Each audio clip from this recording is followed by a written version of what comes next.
자, 한번 기도 제목 따라 하시겠습니다. 나의 한계와 단점을 깨닫고 모든 일에 하나님의 지혜를 구하게 하소서. 아멘.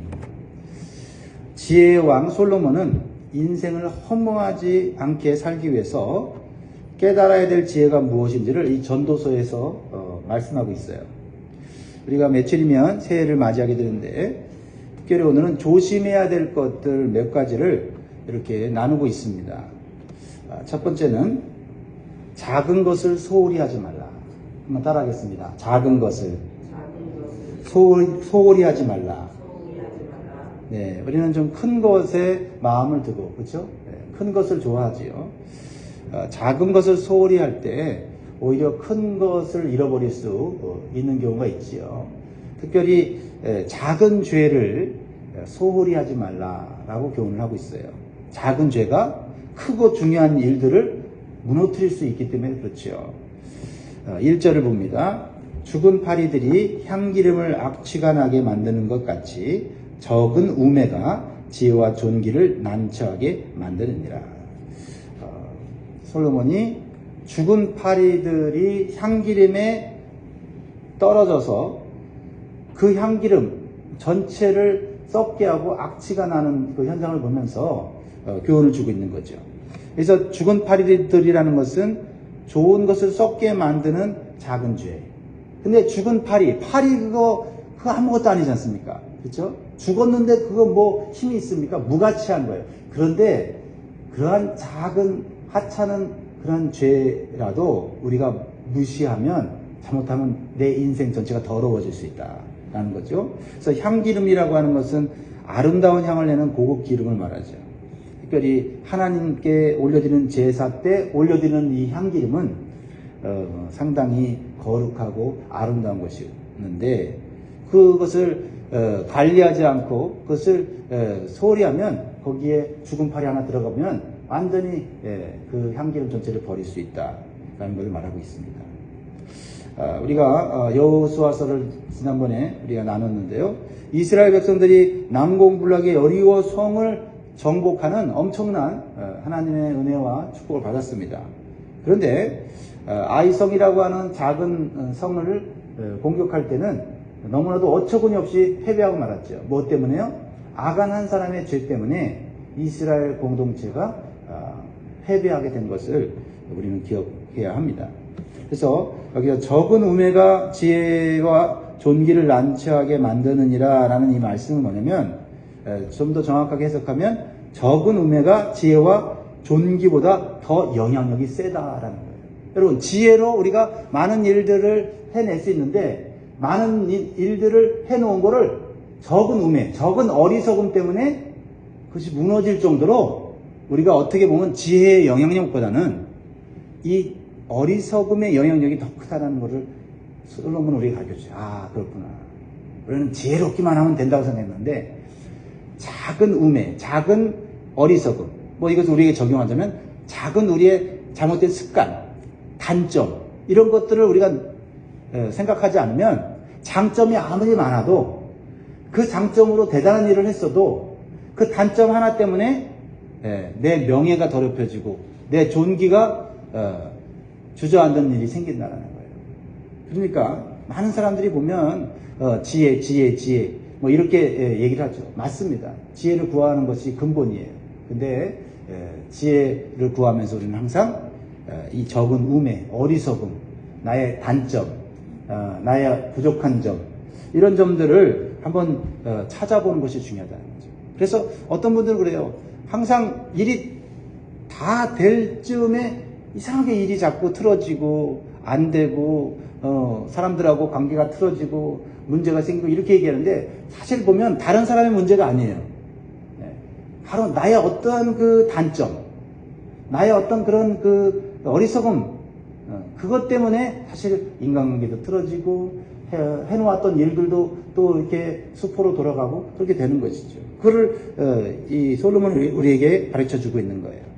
그러므로 새해는요, 우리가 뭐 대단한 어떤 업적을 남기는 것도 중요하고 내 장점과 재능을 살려서 대단한 어떤 그 열매를 맺는 것도 중요하지만 내 단점 하나 고치는 거 그리고 나의 잘못된 습관 하나 고치는 거 그거 하나만 해도 영향력이 대단하기 때문에 내 삶을 더욱더 아름답게 살 수 있다라는 것입니다. 그래서 작은 것을 소홀히 하지 말라는 교훈을 우리가 마음에 새기면 좋겠습니다. 두 번째로는 따라하겠습니다. 내 마음을 잘 지키라. 내 마음을 잘 지키라. 이 마음에 흘러가는 방향을 잘 잡아야 된다고 오늘 말씀하고 있는데요. 우리의 마음은요, 가만히 놔두면요, 이 부둣가에 거룻줄이 풀린 것처럼 이 배가 이리 갔다 저리 갔다 바람 불면 이리 갔다 저리 갔다 풍랑이 불면 이리 휩쓸렸다 저리 휩쓸렸다. 우리의 마음이라는 게 그래요. 이 마음이라는 게 고정된 게 아니고 이게 흘러다닌단 말이에요. 그래서 우리의 마음의 방향을 우리가 바로 잡아야 돼요. 정신줄 놓으면 안 된다 그러죠. 아유 정신줄 놓으면 안 돼요 이렇게 얘기하잖아요. 그게 뭐냐면 마음을 그냥 내버려 두면 안 돼요. 마음이 딱 고정될 수 있도록 해야 된다는 거죠. 근데 어디에 고정되는 거냐가 중요한데, 자, 2절 말씀을 같이 읽습니다. 시작. 지혜의 마음은 오른쪽에 있고 우매자의 마음은 왼쪽에 있느니라. 그러니까 마음이 오른쪽에 있어야 된다.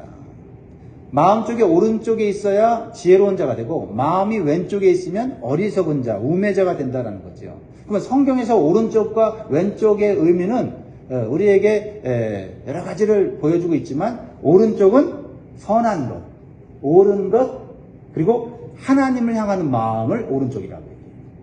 그리고 왼쪽은 악한 것, 그리고 하나님을 떠난 마음, 세상을 향하는 마음을 의미하고 있어요. 그래서 예수님이 심판하실 때, 이 세상에 오셔서 심판하실 때 사람들을 둘로 나눌 때 오른쪽에 있는 사람과 왼쪽에 있는 사람을 나눈다고 했죠. 그렇죠? 네. 그래서 오른쪽에 있는 사람은 예수 믿고 구원받은 자들, 왼쪽은 자기 자신을 믿고 살아온 사람들, 그렇죠? 죄짓고 하나님을 대적했던 자들이 왼쪽에 있다고 이렇게 얘기하지 않습니까? 그러니까 우리의 마음을 한 곳으로 정하고 나가야 된다는 사실만큼은 우리가 오늘 기억하면 좋겠어요. 근데 우리는 이미 하나님에게 우리의 마음을 드렸잖아요. 그래서 하나님에게 드린 이 마음이 다른 쪽으로 향하지 않도록, 세상으로 향하지 않도록, 사람에게 향하지 않도록 우리의 마음을 붙잡아야 된다라는 것입니다. 자, 그래서 무릇 지킬 만한 것보다 뭘 지키라고요? 내 마음을 지키라.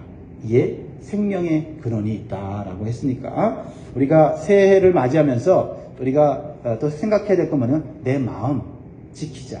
이 마음이 왼쪽으로 흐르지 않고 오른쪽, 즉 하나님을 향할 수 있게 내 마음을 지켜야겠다. 이런 결심을 해야 돼요. 결심해도 흔들리는데 그냥 마음 가는 대로 살면 어떻게 되겠어요? 우리 2022년도 보면 참 마음이 많이 흔들렸던 것 같아요. 하지만 하나님께서 지켜주시고 성령께서 함께 하시고 말씀을 통해서 방향을 잡아주셔서 오늘 여기까지 온 것 주님께 영광 돌립니다. 세 번째, 말이에요. 말. 필요 이상의 말을 하지 않도록 조심하라. 참, 이 성경에는 말에 대한 이야기가 너무 많이 있어요. 왜냐하면 이 말에는 능력이 있고요. 힘이 있어요. 하나님이 이 세상을 창조할 때도 뭘로 창조하셨죠? 말씀으로 창조하셨잖아요. 그러니까 하나님의 말씀은 바로 실현이 되는 거예요. 말하면 그대로 되어지거든요. 그런 능력을 인간에게도 줬어요. 하나님 형상으로 만들었기 때문에 인간의 말 자체가 하나님의 능력으로 그 말이 이루어지는 역사가 일어났어요. 근데 왜 말한 대로 안 되냐? 우리가 하나님께 불순종하여 타락하여 우리에게 주어진 하나님 형상이 깨어졌기 때문에 말의 능력이 좀 줄어들었어요. 그 대신에 말의 파괴성은 더 힘이 있어진 것 같아요. 그래서 미워하고 욕하고 비난하고 하면 그 비난받고 욕을 먹는 사람의 마음이 상하고 몸이 상하고 병에 걸리고 죽기까지 하잖아요. 그러니까 꼭 때린다고 사람이 죽는 게 아니에요. 말로도 사람을 죽일 수가 있거든요. 그래서 필요 이상의 말을 하지 않겠다라고 결심하는 게 중요해요. 그래도 이게 나도 모르게 막 나올 때가 있어요. 그래서 3절에 보면 우매한 자는 길을 갈 때에도 지혜가 부족하여 각 사람에게 자기가 우매함을 말하느니라. 그러니까 어떤 사람은 가만히 있으면 참 저 사람 참 좋은 사람이다, 훌륭한 사람이는데 말을 막 하면서 저 사람의 그 약점, 결점, 그리고 허물까지 다 드러나는 경우가 있어요. 그러니까 우리가 정말 이게 필요한 말이 아니다라고 생각하면 말을 안 하고 있으면 괜찮은 사람이 되는 거예요. 근데 좀 뭐 내가 남들보다 잘하는 게 있고 또 자랑할 것이 있다 그래갖고 막 말을 하다 보면 결국 우매한 말이 나온다. 우매한 말이 나온다는 거예요. 근데 이거 우매자들에게 하는 얘기가 아니에요. 지혜자도 지혜로운 사람도 순간 말을 절제하지 못하고 또 마음에 있는 대로 그냥 말을 쏟아넣다 보면 실수하게 된다라고 말해요. 그래서 전도서 5장 3절에 이미 얘기했는데 걱정이 많으면 꿈이 생기고 말이 많으면 우매한 자의 소리가 나타나느니라. 그래요. 평상시에 지혜로운 사람도 말에 실수가 하는 것은 내가 지혜롭다. 내가 하는 말을 사람들이 잘 들어주고 내가 하는 말을 사람들이 굉장히 조언으로 충고로 잘 받아준다고 할지라도 순간적으로 말을 많이 하다 보면 실수한다. 그런 경우를 저는 종종 경험해요. 제 자신이 보면 지혜의 말씀을 전해야 되고 지혜의 조언을 해야 되는 일들이 너무 많잖아요. 상담도 해야 되고 또 위로도 해야 되는데 항상 필요한 말, 그 상황에 맞는 적절한 말을 하려고 애쓰지 않고 그냥 마음에 있는 대로 하다 보면은요, 내가 하지 말아야 될 말을 했구나 하면서 마음에 그런 그 후회가 되는 경우가 많이 있습니다. 그래서 새해에는 필요 이상의 말을 하지 않도록 조심하자. 그런 것을 마음에 새기면 좋겠습니다. 자, 이제 네 번째로는요, 다 근본적인 얘기들을 하고 있어요. 따라합니다. 인간관계를 지혜롭게 하라. 네. 그래서 오늘 인간관계를 지혜롭게 하는 방법이 여러 가지 있지만 오늘 솔로몬이 얘기하는 건 공손함이에요. 공손함. 인간관계 속에서 공손함을 가질 것을 얘기하고 있어요. 특별히 사회생활을 하다 보면 상사가 있고요. 위에 사람이 있어요.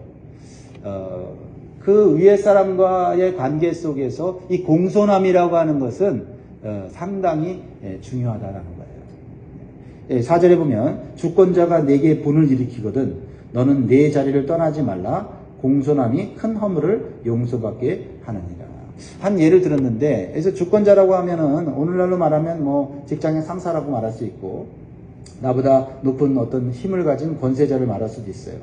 그런데 그 사람이 자신이 가진 어떤 그 권위를 가지고 부하 직원의 어떤 잘못을 지적하고 책망할 수 있다는 거죠. 여기서는 이 부하 직원의 어떤 허물이 있었던 것 같아요. 그런데 아마 이 상사가 상당히 이 사람을 이렇게 책망을 하고 또 분이 일어날 정도로 이렇게 말을 했던 것 같습니다. 그래서 솔로몬이 뭐라냐면 공손해라. 공손함이 그 상황을 좋게 만들 수 있다는 거죠. 분이 일어났다고 해서 같이 분을 내고 대적하고 막 대들면 뭐 그 말하는 것이 옳을다 할지라도 결과는 결코 좋지 못하다는 거죠. 특히 이 사람은 자기가 업무를 하다가 일을 잘못했어요. 실수를 했어요. 그런데 상대방이 상사가 자기를 지나치게 혼을 내고 책망하는 것 같아서 화가 나서 대들었다가는 이것은 큰 문제다. 특별히 여기서 보면 내 자리를 떠나지 말라는 거예요. 나 직장 안 다니면 되지 하고 그냥 문을 팍 차고 나갈 수 있다는 거죠. 이런 일들이 사회생활 가운데 인간관계 가운데 굉장히 많이 있다는 거죠. 그렇죠? 그랬을 때 비록 내가 화가 나고 내가 좀 부당한 대우를 당한다 할지라도 공손하게 할 때 거기에 힘이 있고 거기에 지혜가 생긴다는 거죠. 이 말은 인간관계를 이제 배워가는 우리 자녀들이 해주고 싶어요. 사회생활 하다 보면요 까다로운 상사도 만나고 그렇죠? 또 좀 잘해주는 상사도 만납니다. 그러나 내가 생각하는 그런 상사를 만난다는 것은 그렇게 쉽지 않아요. 중요한 것은 내가 그 상사를 다스릴 수 있어야 돼요. 다스린다는 게 뭐예요? 내가 공손함으로 대하고, 이 공손함이라는 말은 원래는 마르페라고 하는 히브리어인데 원래 뜻은 이거예요. 평정심, 차분함. 그러니까 어떤 상황 가운데서도 분을 내지 말고 차분하게 이야기를 하면 분을 내는 그 사람을 오히려 부끄럽게 만들 수 있다라는 거거든요. 그래서 여러분 새해에는요 우리가 나를 분노케 하는 사람 앞에서 내가 오히려 공손함을 보여주고 차분함을 보여줌으로 말미암아 그 분을 낸 사람이 부끄럽게 만드는, 그리고 분을 낸 사람이 나를 좋게 볼 수 있는 그런 지혜를 배울 수 있기를 바랍니다. 그 다음에 다섯 번째죠. 다섯 번째로 세상의 모순과 부조리를 보고 하나님을 의지하라 라고 말하고 있어요. 이것은 참 이 솔로몬이 계속 얘기하는 거고 시편에 다윗도 많이 하고 있어요. 세상은 참 부조리하고 모순된 게 많다는 거죠. 그렇죠? 특별히 이제 5절에 보면 내가 해 아래에서 한 가지 재난을 보았나니 곧 주권자에게서 나오는 허물이라. 그러니까 주권자, 힘 있는 권세자, 나라의 지도자, 공동체의 지도자에 대한 이야기예요. 그 지도자들의 허물이 있다는 거예요. 그게 뭐냐? 6절에 보면 우매한 자가 크게 높은 주의들을 얻고 부자들이 나아진 지혜에 앉는다. 뭐예요? 자격과 능력이 없는데 높은 자리에 올라갔어. 그런 데가 많이 있다는 거예요, 세상에. 부자들이 낮은 지혜에 앉았다는 것은 이 부자들은 뭐냐면 자격과 능력이 되는 사람들은 오히려 한직에 낮은 직책에 있고 큰 소리 치고 편법 쓰고 꾀를 부리는 사람들은 높은 자리에 앉아갖고 세상을 호령하고 있단 말이죠. 이런 세상의 부조리를 볼 때 우리는 어떤 마음이 들어요? 야, 이거 세상이 이거 잘못 돌아가고 있네. 나라 이거 잘못 돌아가고 있네 하면서 낙심하기도 하고 분노하기도 하고, 그렇죠? 그러면서 우리의 인생이 항상 불평하고 원망하는 쪽으로 우리가 에너지를 쏟을 수가 있잖아요. 자, 7절에도 보세요. 또 내가 보았느니 종들은 말을 타고 고관들은 종들처럼 땅에 걸어 다니는구나. 세상이 거꾸로 된 것 같은 모습들이 보여진다는 거죠. 이게 세상의 모습이라는 거예요. 하나님의 공의와 통치가 온전히 이루어지기 전까지는 이 세상은 이러한 사람들의 그 모습들이 드러난다는 거죠. 모순과 부조리예요. 그래서 여러분 이 세상을 지혜롭게 사는 방법은 세상에 대한 지나친 기대를 버려야 돼요. 그리고 하나님을 의지하고 하나님을 신뢰하면서 하나님 말씀으로 의롭게 사는 일에 초점을 맞춰야 될 줄 믿습니다. 그렇지 않으면 세상에 대한 분노 또 한으로 인해서 내 인생이 어떻게 됩니까? 망가지고 허무해질 수 있어요. 남 탓하면서 인생 살아온 사람들 있죠. 근데요, 세상에 모순과 불의와 부조리가 있어요. 항상 있어요. 언제든지 있었어요. 거기에 초점을 맞출 게 아니라 세상에 하나님이 주신 사명, 선한 것들을 위해서 살아갈 수 있도록 하나님이 또한 길을 열어주셨다는 거죠. 거기에 에너지를 쓰면서 살자 이 말이죠. 참 이 말씀을 우리는 기억하면서 두 가지를 우리가 마음에 새기면 좋겠습니다. 하나님의 공의와 통치가 이 땅에 임하도록 기도하면 좋겠어요. 분명히 온다 그랬거든요.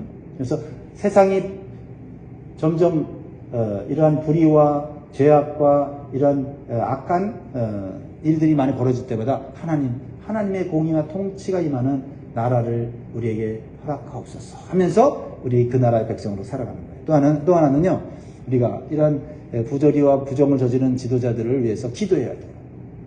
그래야지만 우리가 또 평안한 삶을 살 수 있고, 또 기도하면 그들이 하나님을 믿지 않는다 하더라도 하나님께서 그들을 두렵게 하셔서 함부로 자신의 칼을 휘둘리지 않게 해주실 수 있거든요. 그래서 그냥 지도자들을 원망하기보다는 지도자들을 위해서 기도하는 거죠. 특히 우크라이나 전쟁, 러시아 전쟁 가운데 이 푸틴을 위해서 기도를 많이 해야 돼요. 하나님, 지금 막 왔다 갔다 하잖아요. 몸도 안 좋다는 그런 이야기도 있더라고요. 그러니까 그렇게 권력을 가지고 있어도 하나님이 바이러스 하나 그 사람 몸에 집어넣으면 망하는 인생이 끝나는 인생이잖아요. 하나님, 어리석은 판단을 하고 무모한 사람들의 생명과 삶을 파멸의 고통에 빠뜨리는 이 악한 지도자들을 물리쳐 주옵소서. 그들이 회개하고 돌아오게 하옵소서. 우리가 기도하면서 이 세상을 살아야 될 줄 믿습니다. 여섯 번째로는 이 세상에는 많은 위험이 도사리고 있다는 거죠. 근데 이 세상 자체가 위험이 많이 있지만 스스로 위험에 빠지는 사람들도 있어요. 8절에 보면 함정을 파는 자는 거기에 빠질 것이요 담을 허는 자는 뱀에게 물리리라. 아마 그 남의 집에 담을 헐어갖고 자기 땅을 만들려고 하는 사람이 있었던 것 같아요. 예, 교묘하게. 담을 헐었더니 뭐가 나왔어요? 그래서 뱀이 나와서 자기 죽었다. 옳지 않은 마음을 가지고 행한 일은 결국 자신에게 독이 되어 돌아온다는 거죠. 뭐 우리가 뭐 그렇게 악한 사람은 아니지만 우리도 때때로 그렇죠? 우리의 마음에 알잖아요. 내가 정말 사랑의 마음이 아니라 옳지 않은 마음으로 어떤 사람을 대하거나 어떤 일을 하게 될 때 사실은 그것이 나에게 독이 된다고 생각하면 절제하게 되고 아휴 그래 못된 사람들은 못된 짓 하다가 하나님 심판하시지 하고 잊어버리고 우리는 선한 일을 하고 섬기고 돕는 일들을 하면서 살아야 될 줄 믿습니다. 또한 일상생활 속에서 올 수 있는 위험들을 방지하라고 말씀하고 있어요. 9절에 보면 돌들을 떠내는 자는 그로 말미암아 상할 것이요 나무들을 쪼개는 자는 그로 말미암아 위험을 당하리라. 뭐요? 돌들을 떠내는 자는 누구죠? 채석장에서 일하는 사람들이니까 건축의 일을 하는 사람들이잖아요. 그리고 나무들을 쪼개는 자는 어떤 사람들이요? 산에 가서 나무를 베는 벌목하는 사람들이잖아요. 그러니까 일상생활의 직업을 가진 사람들에게 위험들이 많이 있어요, 이 세상에. 그래서 먼저 일을 하기 전에 하나님의 지혜를 구하고 위험에 처하지 않도록 하나님의 도우심을 구하라는 거예요. 내가 뭐 기술이 좋고 능력이 있다고 해서 그냥 일하다 보면 뭐 큰 위험 당할 수도 있어요. 방심하면 안 돼요. 내가 익숙한 일이라도 내가 항상 하는 일이라도 내가 위험 당할 수 있지. 왜냐면 세상에 위험이 많으니까. 그래서 항상 기도하고 항상 하나님의 도우심을 구해야 돼요. 마지막으로 자기 자신을 돌보고 재충전하는 시간을 가지라고 얘기하고 있습니다. 10절 같이 읽고 마무리하겠습니다. 시작. 철 연장이 무디어졌는데도 나를 갈지 아니하면 힘이 더 드느니라. 오직 지혜는 성공하기에 유익하니라. 무조건 열심히 일만 하는 사람보다 적당히 쉬면서 효율적으로 일하는 사람이 더 많이 일을 하고 더 오래 일을 한다라는 말이죠. 그래서 여러분 그 얘기 들었죠. 두 벌목공의 이야기. 하루 종일 열심히 일해서 많은 나무를 자르면 특별 보너스를 주겠다고 회사에서 그러니까 한 벌목공이 아침부터 끝나는 시간까지 열심히 막 나무를 잘랐어요. 땀을 펄펄 흘리면서 막 온몸이 부서져라고 나무를 잘랐습니다. 그런데 옆에 사람은 가만히 보면 한 시간마다 10분씩 쉬고 있는 거예요. 야, 저래 갖고 이기겠는가 했는데 보니까 쉬는 시간 10분 동안 뭐 하고 있어요? 도끼 날을 갈고 있는 거예요. 그러니까 쉬었다가 다시 새로운 힘을 얻고 도끼도 날카로워졌으니까 나무가 쑥 잘리는데 이 사람은 오전에는 엄청나게 나무를 자르는데 오후가 되니까 이 도끼의 날이 무디어졌고 힘도 약해졌어요. 그런데 더 열심히 해. 사람들이 보면 저 사람이 이길 것 같은데 저 사람이 많은 성과를 낼 것 같은데 그렇지 않았다는 거죠. 도끼의 날을 가는 재충전의 시간을 가지면서 가는 것이 오래 가는 거고 많은 일을 할 수 있는 것이다 라는 거죠. 내년에 새해 그런 어떤 지혜가 있기를 주의 이름으로 축복합니다. 오늘 기도 제목을 생각합니다. 나의 한계와 단점을 깨닫고 모든 일에 하나님의 지혜를 구하게 하소서. 기도하겠습니다.